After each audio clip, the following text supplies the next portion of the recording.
Kita perlu berhati-hati dengan tauhid 3 versi Wahabi ini. Kemudian selain tauhid 3 versi Wahabi ini, konsep lain yang banyak berbeda dengan kita, ini masalah bid'ah. Masalah bid'ah ini tentunya juga berangkat dari konsep bermadzhab.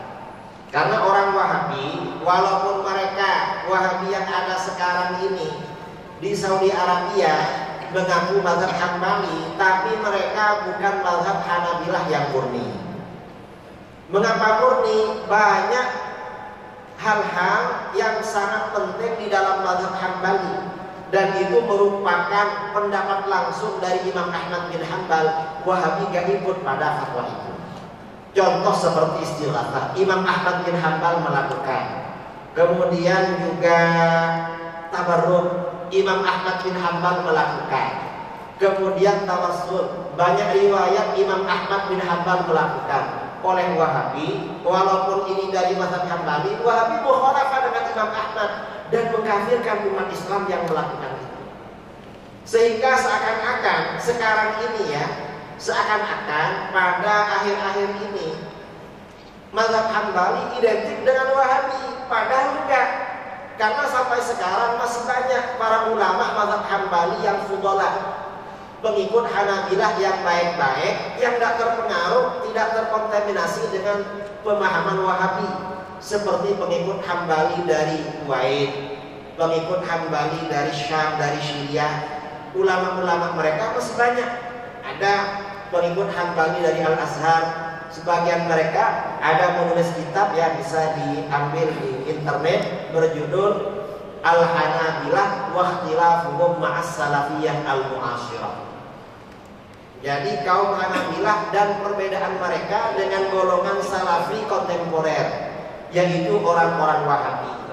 Beliau menjelaskan pendapat Imam Ahmad dalam berbagai persoalan, kira-kira kitabnya setebal 1000 halaman. Dan Wahabi berbeda dalam sebagian besar persoalan itu. Ini perlu kita tahu karena Wahabi punya mazhab Hambali. Dan pada 2 tahun kemarin, para ulama Asy'ariyah Maturidiyah internasional mengadakan konferensi internasional di Chechnya, lalu mengeluarkan keputusan bahwa Wahabi, Salafi Wahabi yang kerjanya kafir-kafirkan orang bukan bagian dari Ahlus Sunnah wal Jamaah. Dan ternyata hasil konferensi itu pengaruhnya sangat positif bagi Wahabi. Mengapa? Karena setelah konferensi itu pemerintahan Saudi Arabia ini terkejut. Gimana ini? Ulama internasional berkumpul dan menyatakan mereka bukan aswadiyah. Sementara mereka ini kan mengaku paling aswadiyah. Ternyata dikeluarkan. Akhirnya bagaimana? Akhirnya seorang menteri ya, salah satu menteri yang merupakan pangeran di Saudi Arabia memanggil para dosen, doktor-doktor yang sufi di Saudi Arabia. Karena di beberapa jamiah seperti Jamiah Ummul Qura atau Jamiah Jeddah di mana-mana itu banyak dosen-dosen yang mazhabnya Syafi'i, Maliki, Hanafi, ada yang As-Segaf, ada yang Al-Ahdal, ada yang Al-Aqdas ya. Akhirnya semuanya dipanggil oleh pangeran. Lalu mereka ditanya, bagaimana pendapat kalian tentang hasil konferensi di Chechnya? Nah, karena kalian kan orang sufi, orang Asy'ariyah sama dengan mereka, kira-kira pendapat kalian bagaimana? Lalu seorang di antara mereka mengatakan, itu banyak negatifnya pangeran. Mengapa? Pertama, memecah belah. Terus yang kedua, menimbulkan permusuhan. Yang ketiga, itu tidak mendukung persatuan. Disebutkan beberapa negatifnya. Setelah disebutkan beberapa negatifnya, pangerannya tanya, kira-kira ada enggak positifnya? Ya positifnya ada. Apa positifnya? Paling tidak masyarakat kita di Saudi Arabia tahu bahwa di luar Saudi Arabia juga banyak para ulama yang sama-sama alim.